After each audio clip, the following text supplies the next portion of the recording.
it's unclear if the Tigers are close to completing this foundation. Therefore, we have no idea if the Tigers are even close to spending big, like Scott Harris suggests is going to happen at some point.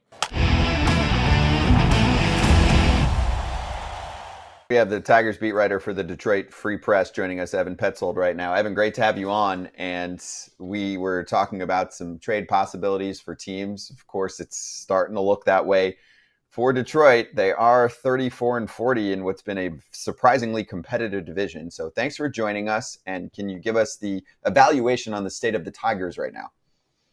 Well, first off, thank you so much for having me. I think what you guys do on this platform is great for the game. So it's a real honor to be here with you guys. But yeah, I mean, Tigers aren't in a great spot right now when you look at the fact that they're 6 games below 500. It's a 34-40 record, 12 and a half games back in the American League Central, 6.5 games back for that final AL wildcard spot.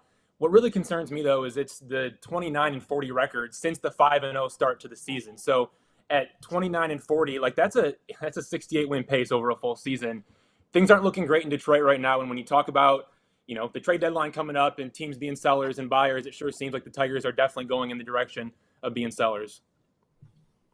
So what would that look like? Who could they sell? I think Jack Flaherty's been on the table since the beginning. I asked somebody back in spring training who was with the organization. I said, hey, look, what are the chances that the Tigers are in first place in the American League Central and you're still trying to sell Jack Flaherty? Like that still is an option. And I was told, sure, like a lot of things would have to go right, but Jack Flaherty could still be on the table even if the Tigers were out front, in the AL Central, and now they're not. So yeah, Jack Flaherty is definitely going to be on the move. Like that's happening, as long as he doesn't implode health-wise or performance-wise, but I don't foresee that happening. He's been outstanding all year long. So yeah, Jack Flaherty seems like the main piece. Carson Kelly could be an option. Mark Canha, those are 2 guys to keep an eye on. Gio Urshela, I'm not sure if anybody wants him, but again, if they need a bat against left-handers, Gio could be a good option. So those are kind of the group of guys that the Tigers have right now that could be for sale. It's Flaherty, it's Mark Canha, it's Carson Kelly, Gio Urshela. Those are the guys you're looking at. Whose fault is this? Whose fault is the fact that they're 29-40 after starting 5-0? I know they're 5-0. The first 5 wins were a little, close games, not great competition. But whose fault is this? Are they blaming the young guys? Are they blaming Torkelson, Carpenter for getting hurt? Are they blaming those guys, or is this a whole team effort? Yeah, I think it really comes down to being a whole team effort. But look, again, the offense wasn't designed to withstand demotions, injuries, underperformance. Like when they built this roster and they built this lineup going into the season, they kind of viewed it as a developmental year, and they thought, okay, if they can sneak in and they can win the American League Central because in the past it's been a down division. I mean, and then, you see what the Royals are doing, what the, Guardians are doing, obviously, and, what Kansas City has done. It's been incredible to watch that. But, I think the Tigers viewed, them having an opportunity here, but things would have to go right. Like Spencer Torkelson would have to take a step forward. Parker Meadows would have to take a step forward. Like Kerry Carpenter would have to stay healthy, take a step forward. Cole Keith got a hit, right? And Riley Green, they've always been very, very confident in Riley Green. He's been carrying the offense, or at least trying to. Kind of doing it by himself. But then you think, okay, the addition of Mark Canha, the addition of Gio Urshela on 1-year contracts, if everything goes right, it's enough to get the Tigers over the hump. And, not everything's gone right. I don't think anybody thought that Spencer Torkelson, coming off a 31-homer season, was going to be back in AAA Toledo and now struggling in AAA Toledo. So, nobody saw that coming. You hope that guy was going to take the next step and he was going to become a 240, 250 hitter with 35 bombs, and that just hasn't been the case. Like Parker Meadows, you hope that he would be serviceable enough to be an everyday center fielder and do enough with the bat to maybe hit the top of the order, use his speed to his advantage. That hasn't happened. Colt Keith got that big contract. He's still going through his ups and downs as a rookie. And then Kerry Carpenter, obviously, he got hurt. And I don't think people understand how big Kerry Carpenter is to this offense. He's a guy that when he got hurt, you look at what he was doing against right-handed pitchers. Go look at the OPS when he got hurt. That was up there with Shohei Ohtani and Kyle Tucker and Juan Soto and Aaron Judge. And then there was Kerry Carpenter. So he was doing damage against righties. That's a big bat that they lost. And now it's kind of all Riley Green, and he can't carry him alone. Evan, did Avila take too much blame at one point? Because I feel like he was the easy scapegoat for the last several years. I'm trying to dig deeper and just think about how the Tigers had their best times, even if it wasn't a World Series winning time. They made it to the World Series, about 10 years ago. Look at the star power, right? We've talked about a team that had Scherzer, Verlander, traded for Price, Porcello, Miggy, V-Mart, Torrey Hunter, JD Martinez, Castellanos, go down the line. I know some of those guys weren't as expensive back then, but that team spent. That was what they were known for. They were going to swing around their pocketbook in the AL Central, where most teams can't and won't do that. The White Sox are the only other like big market team there, but they don't spend like that in the modern era. So is that the big difference with Detroit? Because they've come really, really far back down to the pack in that department. Yeah, it's definitely like frustrating to see, I think, for fans because, again, this is 9 years without making it to the playoffs, going on 10 years if they don't make it this year. And, Eric and AJ can speak to this as guys who played in the Central during that time. Like, Comerica Park was rocking when those teams were going. I grew up in this town. Like, I knew what it was like going to the ballpark. And, there was something special about it. And you're right. Like, the one difference between what we're seeing now and what we saw then was the amount of money that was being spent on players. So, like, yes, that's an obvious difference. I do think that we're in a world now, though, where, like, Christopher Ilitch, the owner of the Tigers, it's not his father, Mike Ilitch, anymore. It's Christopher Ilitch. He wants to build this, like, sustainable winner. And I understand, like, a lot of teams are trying to do that. Go look at, that's what every team tries to do, right? Like, you want to have a team that's able to consistently win year over year. Go look at what the Dodgers are doing, for example, right? Like, they spend a lot of money, but they also develop really, really well. And so to try to find some ground where maybe not spending as much, but also still being able to develop extremely well, like the Orioles, for example, right? Like, I think that's kind of exactly what the Tigers, would prefer to be if possible. But, like, it starts with the development. And I do think that it's interesting because you mentioned Avila. Like, when Avila left, Avila didn't, like, leave the organization in complete shambles. Like, there was Spencer Torkelson, there was Parker Meadows, there was Kerry Carpenter, Colt Keith was on the way, Tarek Skubal, Casey Mize, Matt Manning. Like, the names go on and on of, like, young players with talent that needed to be developed. And that's been the big thing is, like, they haven't been developed yet. Now, maybe that started back when Avila was around and those guys were young players coming up the system and, there were flaws in the development then that are ultimately impacting them now. Maybe that's the case. Maybe they could say Spencer Torkelson was rushed or Riley Green was rushed. But, like, I understand the jump between AAA to the big leagues is bigger than it's ever been before. And I've heard that a lot talking to people around the Tigers. But, yeah, I mean, guys hit. Like, there are guys in this league that hit and they rake. And the Tigers just aren't getting it done offensively. That's been the biggest frustration so far. So who do you pin it on? Who's to blame? Is it ownership? Is it, management? Is it the front office? Like, are it the players? Like, I mean, you can kind of, point the finger at a bunch of different people if you want. I don't really think there's an exact answer to that question. 1 in 5 Americans have learn a new language on their bucket list, and it's been on my list, and I'm actually working on my Spanish right now. If this sounds like you, make 2024 the year you finally check it off the list with Babbel. Be a better you in 2024 with Babbel, the science-backed language learning app that actually works. Don't pay hundreds of dollars for private tutors or waste hours on apps that don't really help you speak the language. Babbel's designed by real people for real conversations. You know we love the word real on FT. I was recently in South America, and I plan on going back after I tackle Babbel's courses that help you learn real-life conversation skills in a different language. The real help you need, like how to order food or ask for directions without having to consult language apps. Also, Babbel's speech recognition technology helps you improve your pronunciation and your accent.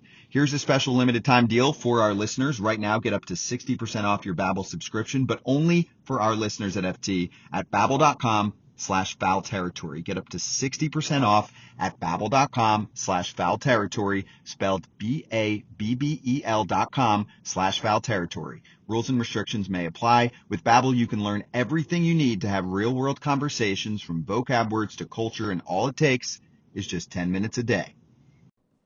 Well, first of all, I was there when I played in Tiger Stadium, so I was there when Comerica opened, and we always said this was back, when the Tigers were just the worst team ever, 2002, 2003. And we always said if they ever get good, this place is going to be unbelievable. Then they got good, and it was unbelievable to go there. It was so fun. It was such a great atmosphere.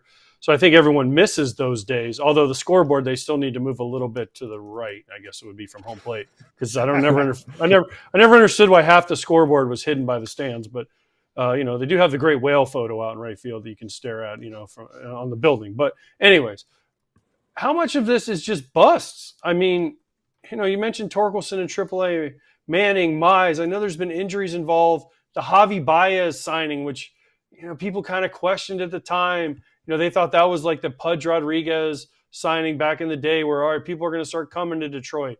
I mean, how much is this is just misses in the draft? Because you bring up the Orioles, okay?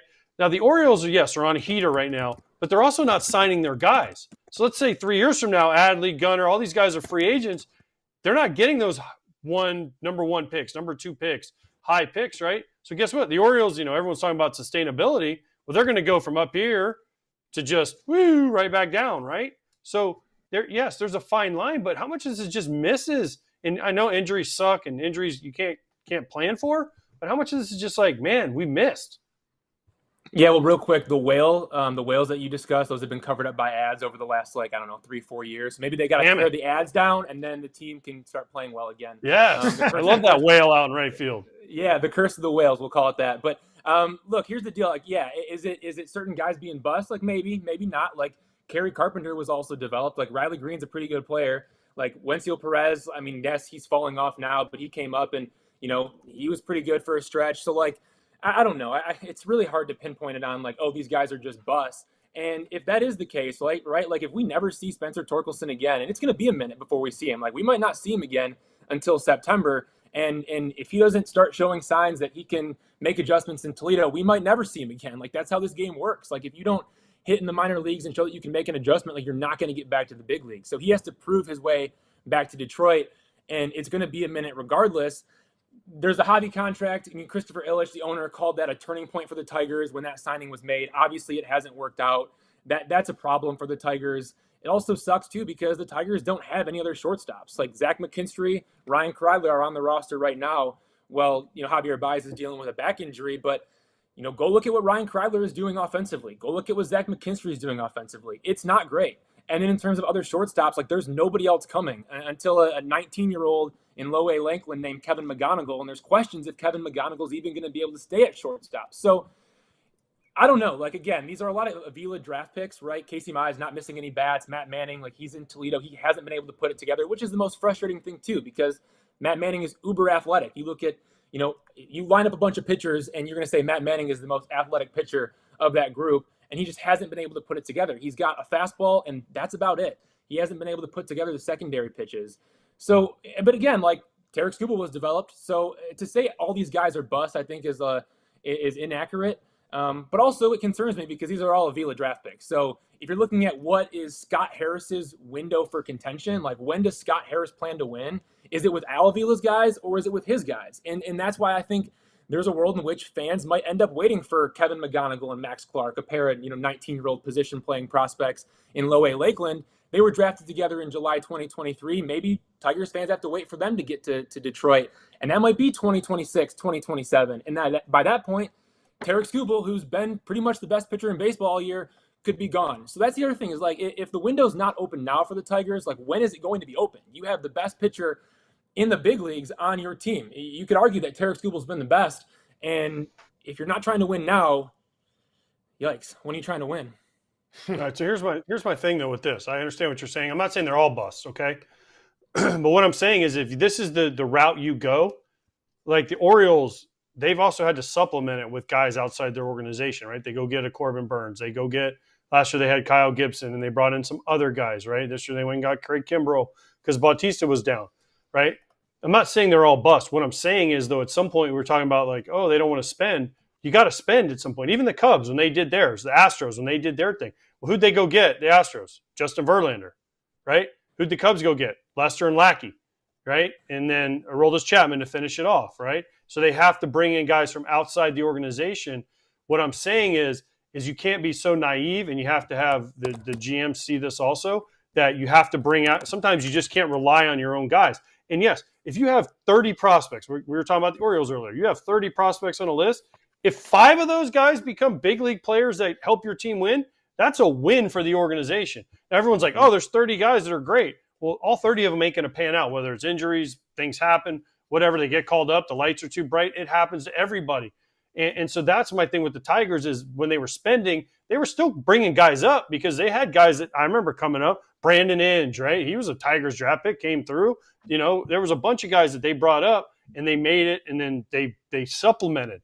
What I don't see the Tigers doing right now is supplementing what they have. Now they tried with some cheap with Canna and some other guys. I get that, and they brought in Flaherty on these one-year deals. But where's the guy, right? Where's the guy to help Riley Green? Where's the guy to help these guys, to help Tarek Skubal? And Casey Mize, who's always been injured, right? Where is that guy? That's what I want to see the Tigers do, because whatever team decides to go spend, they can run this division for the next 5 to 10 years if they do it properly. For sure. Completely agree with you. And I think that's exactly what the Tigers tried to do. And Avila tried to do in particular when he went out and got Javier Baez. Like, Javier Baez was supposed to be that guy. It was Javi and it was Eduardo Rodriguez, two guys that the Tigers brought in to try to supplement the young core of, Spencer Torkelson, Riley Green. But where the Tigers are at now, like, and Scott Harris has talked about this, the president of baseball operations has come out and said that he believes that, ownership investment will be there when the foundation is built. Like, when the Tigers have the core ready to go, they'll be able to go out and spend. The big question is, and this is what I've been asking, and I haven't gotten a timeline on this, is like, okay, it's unclear if the Tigers are close to completing this foundation. Therefore, we have no idea if the Tigers are even close to spending big, like, Scott Harris suggests is going to happen at some point. So the payroll ranking 23rd in the 2024 season, it's at 106.5 million, nearly 60 million lower than the average of all 30 teams. When is that going to go up? We don't know yet, because there's this core that needs to be built. There's a foundation that needs to be set. And my big question is that going to be the guys that are in the low A level right now, like low A Lakeland? Is that Max Clark, the number 3 overall pick from last year? Is that Kevin McGonigal, the 2nd round pick from last year? Or is the core supposed to be like Spencer Torkelson, Kerry Carpenter? If Tarek Skubal isn't part of your core, then that's a problem. That means it's going to be a minute before the Tigers are good. And that's my big concern. Like, if you're still waiting for the core and Tarek Skubal is on your team and you got a really good Jack Flaherty who has just been incredible. Like, it's a 33% swing and miss rate, or a 33% strikeout rate, 34% swing and miss rate, 4% walk rate. Like, Jack Flaherty's been incredible, but they're going to trade him at the deadline. So if the core is not here, when is it going to be here? And I don't think that they want to spend until they have that core and that foundation is built. And that's just a guessing game at this point. Okay, so this is the old thing we talk about on the show all the time. The 5-year plan. You bring in a new GM. Oh, it's terrible. Everything's terrible. You just named a bunch of guys that weren't terrible that Avila left in the cupboard, right? So, of course, Harris is going to say, oh, we need to build a foundation, because if he goes to the Ilitch family and says, man, we're ready to win, and they don't win, guess whose ass is fired? Him. Yep. But if he's like, oh, the cupboard's bare, we got to get my draft picks up there, we got to get my signings up there, he gets 5 more years. So this is GM 101. I want to be a GM, because if I go there, I'm going to be like, it's going to take me 25 years to win, guys. So just don't count on anything for 25 years. Just keep paying me, and we'll just keep, being crappy. But, hey, I'm doing the best I can. It's his fault and his fault, right? So at some point, someone needs to step up and say, because Avila was trying to win. Dave Dombrowski obviously was trying to win, right? So, but when is Harris going to say, all right, now let's go? Because the longer he can delay saying it's go time, the safer his job is. Well, that's the big question. And here's the thing, with Avila, right, when he came in, he had to trade Verlander. He had to trade JD Martinez. He had to move all these pieces to try to rebuild from the ground up. And Scott Harris comes in, and you've got, former 1-1 picks, Spencer Torkelson, Casey Mize, first rounder in Matt Manning, a surprise Kerry Carpenter out of nowhere. Like, all these names that we're talking about and that we've been talking about, since I jumped on here with you guys, they were all here when Scott Harris got here. So I think in a perfect world, the way the Tigers can get better and get better quicker is it starts with the offense. It starts with being able to hit. They really need to do a better job in that department. I think the pitching has been incredible. I think Scott Harris has been great going out and finding guys that he can acquire and then make better. Look what he did with Michael Lorenzen, turned him into an all-star. Look at what he's done with Jack Flaherty, helping him revive his career. They've changed some things about the way he's moving down the mound. The Jack Flaherty vintage slider is back. The fastball is good. Those pitches are playing off of each other. He scrapped the cutter. That really helped him because he was able to change his pitch mix. So, Scott Harris has an eye for developing pitching. The big thing now is going to be, just getting these young bats to develop a little bit more. If Spencer Torkelson would be on track for 40 homers and, a 240 average, right? We'd be having a much different conversation right now. If Parker Meadows was still an everyday center fielder in the big leagues, we're having a much different conversation, because then these kind of are pieces that are in place. A 40-homer guy, that's a huge piece. That's a cornerstone piece. And it doesn't look like Spencer Torkelson is going to be that guy. And that's where the timeline questions, that's where they come into play. I think the number one way for the Tigers to improve, whether it's this season, whether it's next season, in the short term, is to have better development of the players they have in their organization right now. As, more young players from the draft are being infused into the org. That's the best way to get to that point when they can have that foundation. But we got to see more development of the bats at the big league level.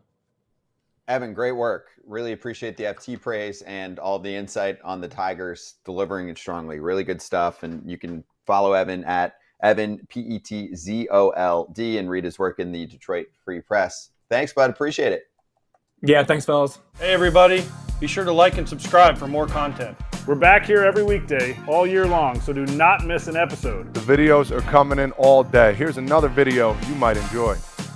Baseball the way it should be covered.